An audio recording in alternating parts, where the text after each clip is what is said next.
Welcome to this week's episode of Success in Women. I'm Linda. I'm Andrea. And today we have a really interesting topic.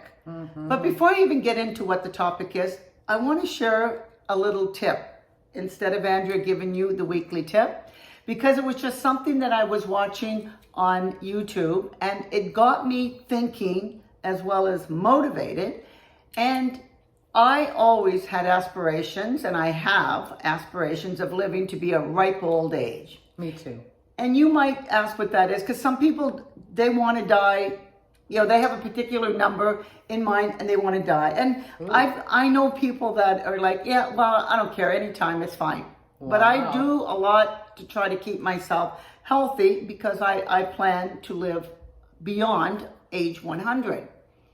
And when I was listening this morning, this gentleman was saying that he's been doing a lot of research into longevity. And he said one of the key ingredients to living longer, which a lot of us know, right, but we don't do. Exactly. And what that is keeping your body moving, which means walking. You don't have to go to a gym and think that you go once, 2, 3, 4 times a week and you spend an hour there working out, running, doing whatever you do at the gym, that's going to make a difference. It will to a point, but what happens with the rest of the time throughout your day? You spend maybe 8 hours sleeping, you might be 8 hours at work, so you're sitting most of the time. Right.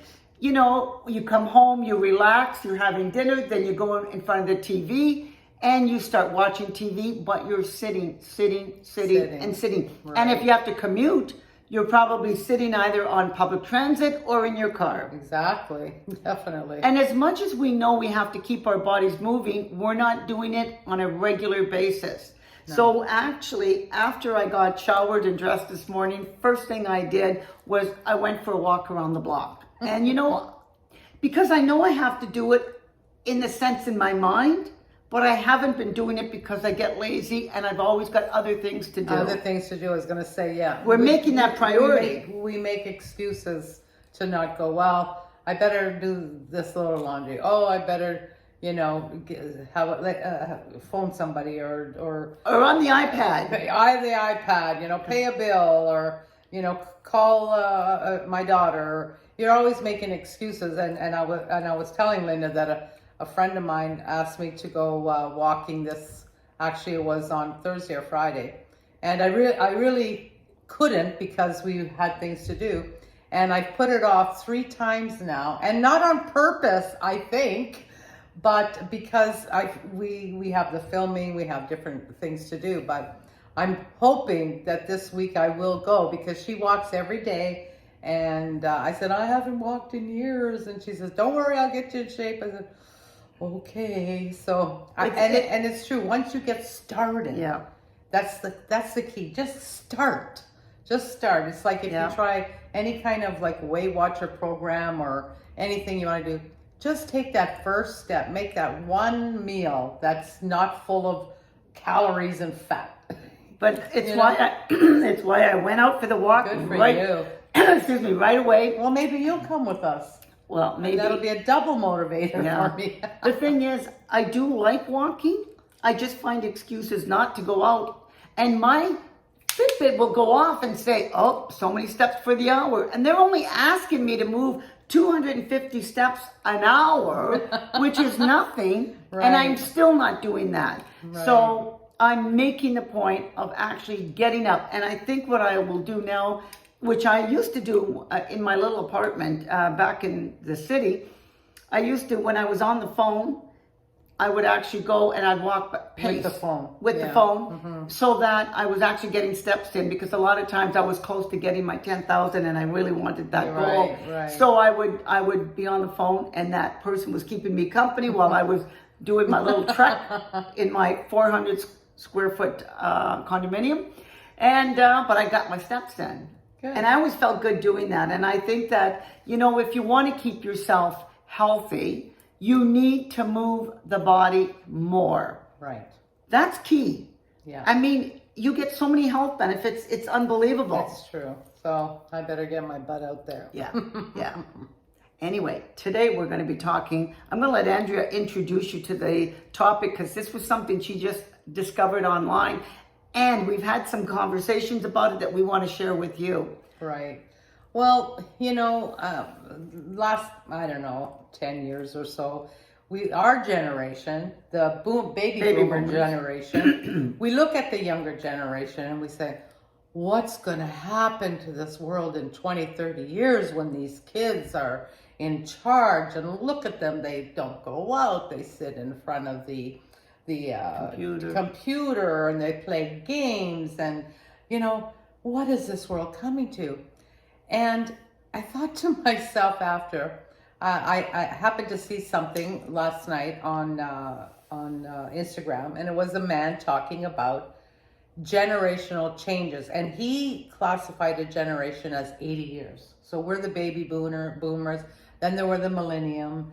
It's like 20 years in an 80-year period. So we have the baby boomers, the millenniums, the Generation X, and now the Y generation or something. And and he went back 4 of these 80-year periods, and it was consistent. Every 80 years, we went through a cycle, and it starts off like, say, after World War I, when the baby boomers were born.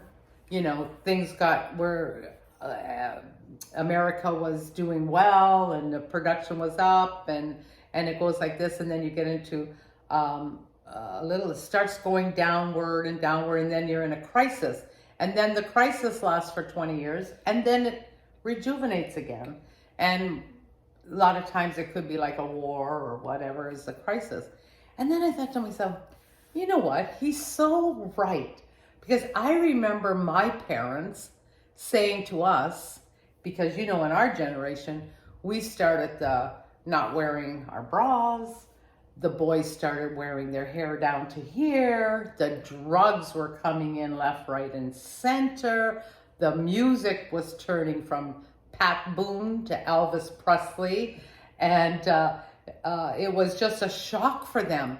And they were like, I don't know what you teenagers are going to do in 20 years. And when the calculator came out, my dad was like, your brain's going to go to mush. You're not using that. And they wouldn't let us use them in the classroom. And so we all went through things that made them worry, that they feared would harm us and our future.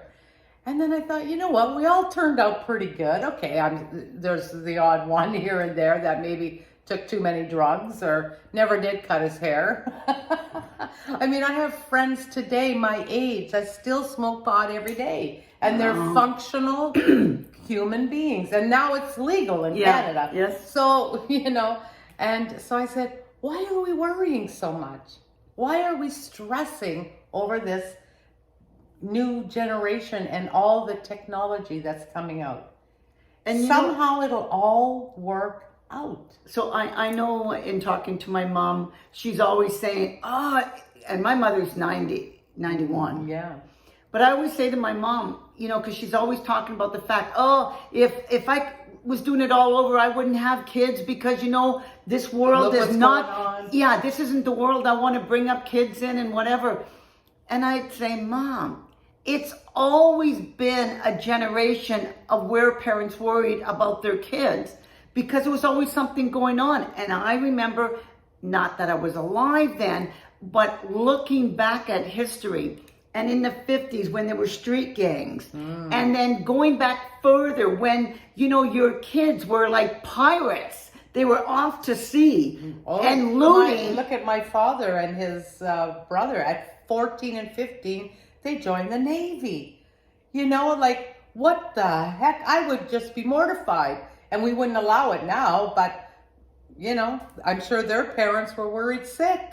The point was there was always things going on. And even one of the movies that comes to mind, The Rebel Without a Cause, if you remember that one. I don't think I saw that. Well, but the thing is, it was about young people. Right. And every generation parents worry about their kids, Something. the safety and what's happening because The changes. of the changes. The changes. And the changes are happening so rapidly now.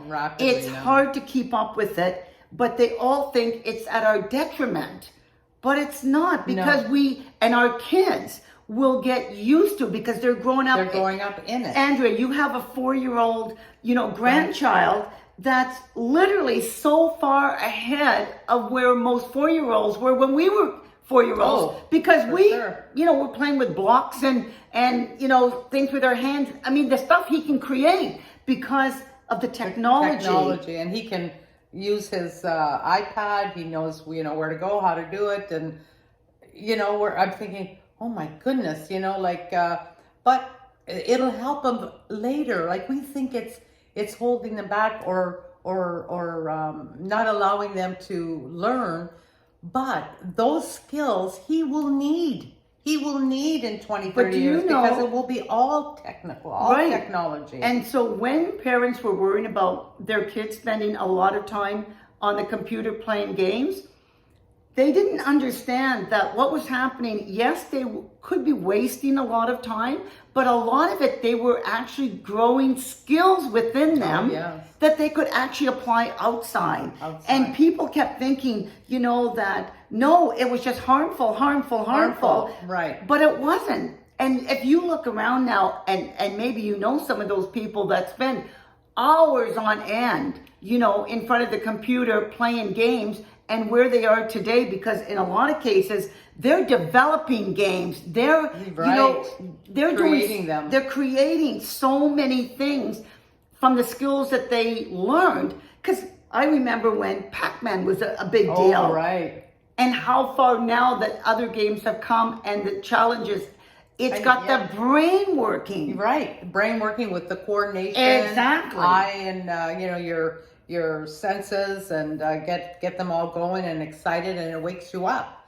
And we worry for nothing, I think, because I also, and I'm one of those, I'm guilty of that. I say, my grandson, I don't know what the world's going to be like in 20 years. Maybe my daughter shouldn't have any more children. And well, if our parents had said that after World War II ended, where would we be now? And so we have to stop worrying and think, what? Somehow this is meant to be for a reason. In 20, 30 years from now, these kids will be in charge, and they will have the skills to work in the world that we're going to be living in.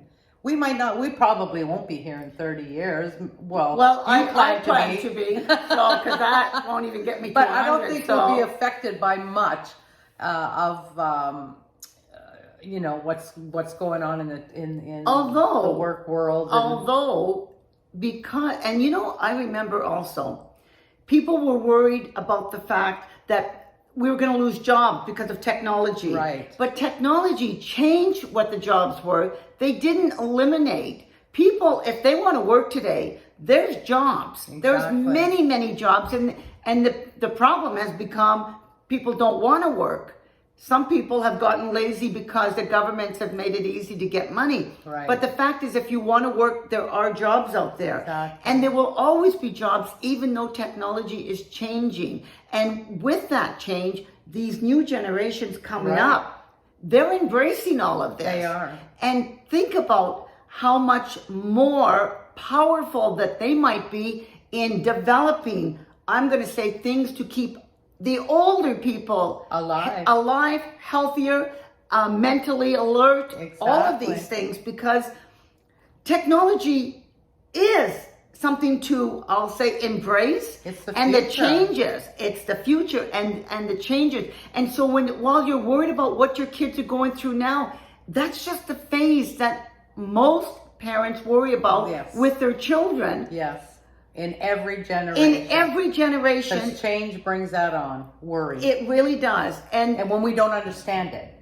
And that's the thing. Right. And also, your worry is sometimes, I'll say, preventing your child from growing to their full potential, because you want to keep them in a bubble. Like my mother, Thank God we had our father to balance it off, because our mother would have kept us in a bubble where our father wanted us to grow and learn and get out there in the world and make a way. Right. And we need to do that. And you have to remember as well, the worry and the stress that you put yourself through because you can't accept change is causing you to I'm going to say, well, not only to age, and that's a big one, because it will cause you to age, but it'll also cause you to die prematurely.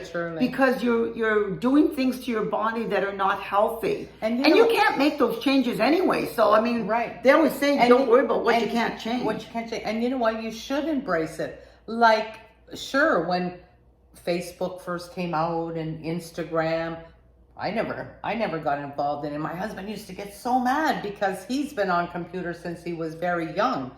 And he'd say, you know, I'd say, oh, I got to look up this recipe. Can you find it for me and print it? He goes, why don't you just do it yourself? Why don't you learn? I don't want to learn. I don't want to learn.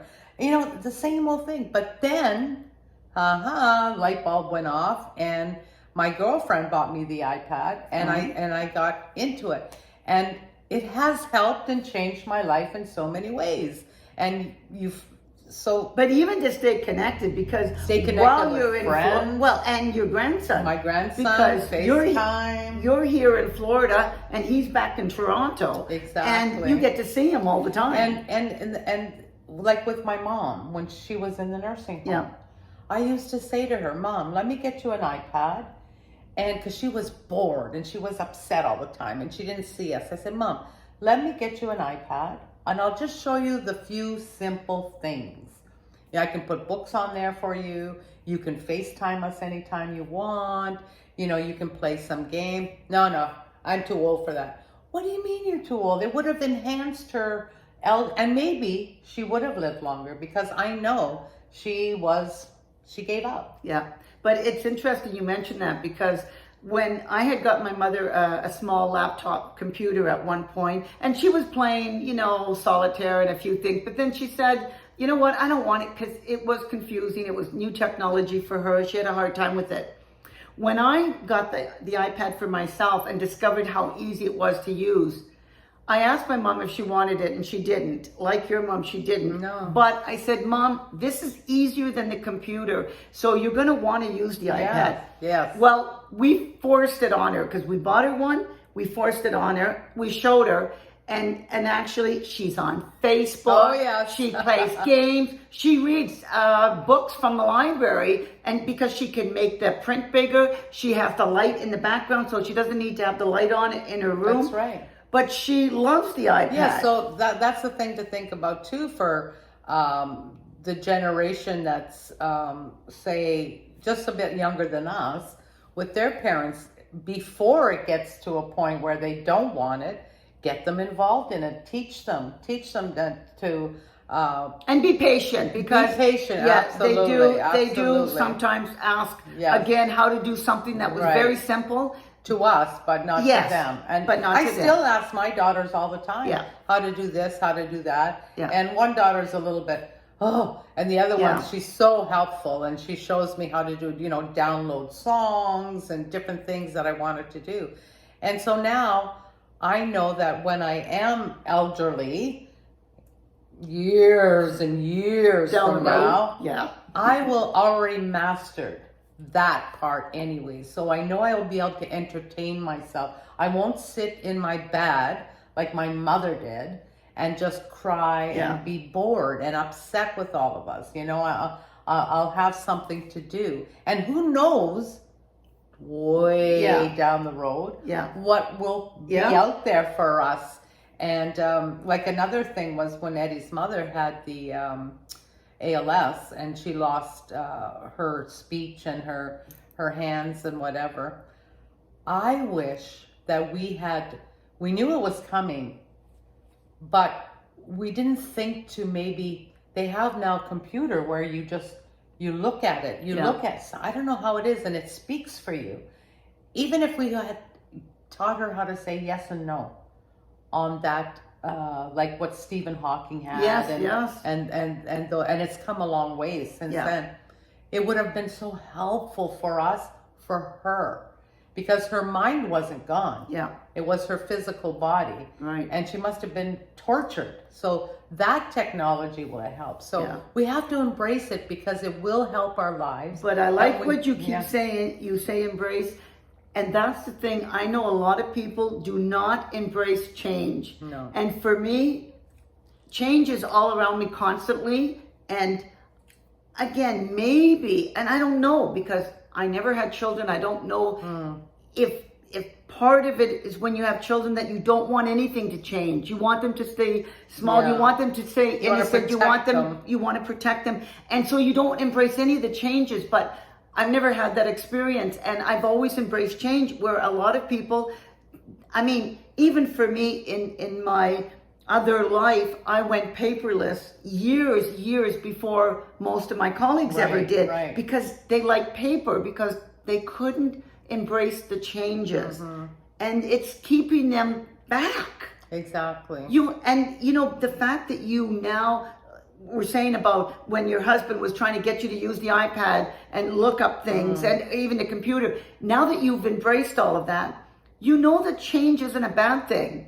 And it alleviates some stress for him. He doesn't have to be doing But besides the work that, for it me. makes Right. it better for you. I mean, I Felt remember, way better for me. Exactly. I don't have to always be asking for this or for that or wondering this, wondering that. I can do everything myself. but you now. look back in history, Andrea, Yeah. when, like, my mom grew up on a farm, and I don't know at what point they had a family car. I don't know that. But the fact is, the old days, they had the horse and buggy kind of thing, or just rode the horses. So when my mother got married, and she got married very young and moved away from the farm, I'm going to say into a small town, but that was big for her.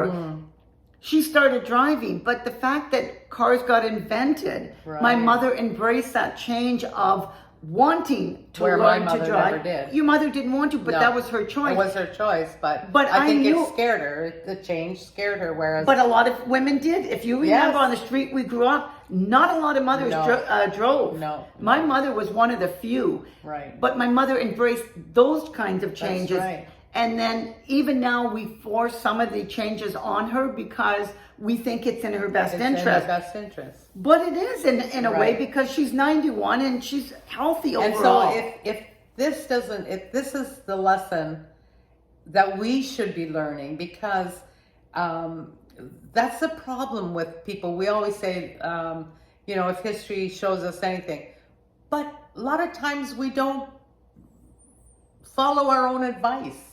This should show us that change is a good thing, and we shouldn't worry and stress. And I sometimes stress out my own daughter, say, oh, you shouldn't do that. That's not good for him. Well, maybe it is. Maybe I should just zip it and see what happens, You know what's interesting in what you were saying? Right now, a lot of is going on around the world, and a lot of being politically correct on many things. Right. And people are trying to erase history. But what history does is teach us how to be better and how to grow from whatever the past was. That's right. And for me anyway, personally, I want to remember the way it was. I want to be happy that I lived in this generation versus that generation, Right. because of some things that did happen. But I'm happy that things evolved to the point where we don't have these things going on today. Because women literally would have been barefoot and pregnant and in the kitchen. That's it. Yeah. And If it wasn't for the women that said no. that's We what don't wanna live history like this. became, because Yeah. people took a stand against whatever they felt was an injustice to whichever group of people, whether it was women or colored people or anything. It was important for people to understand that no, this has to change. This has to change. And history is a good thing, and that's why you got to embrace the changes, because we're hopefully always getting better and better Yeah. for everybody. Yes. I mean, even as a society, I love the fact that everything is equal, or should be. Should be. And if it's not, you have to make sure Yes, stand up. stand up for your rights and make it equal. And that's why with women, we're not going to be stuck in the kitchen unless it's our choice. Right. And you teach your daughters, and your daughters will teach their their children. Remember, somebody's always watching you, and they're learning from you. Absolutely. And that's set by example. Yeah, I like the fact that you mentioned that, because you don't even realize the influence you're having on somebody else. It might be your neighbor's kids. That's right. It could be anybody. Anybody. But the fact is, we do learn from history. That's right. And if history wasn't good, we have to turn around and make it better. Right. So we have a better future for our kids and their kids, and on it goes. Embrace the change. Don't stress. Don't worry about what you can't control, but on the things that you can, make it happen. That's right. So that's our lesson for you ladies this week. We hope you enjoyed the episode. Yes. And until next week, I'm Linda. I'm Andrea. And we hope that you like, share, and please subscribe. We can't do it without you. Yes.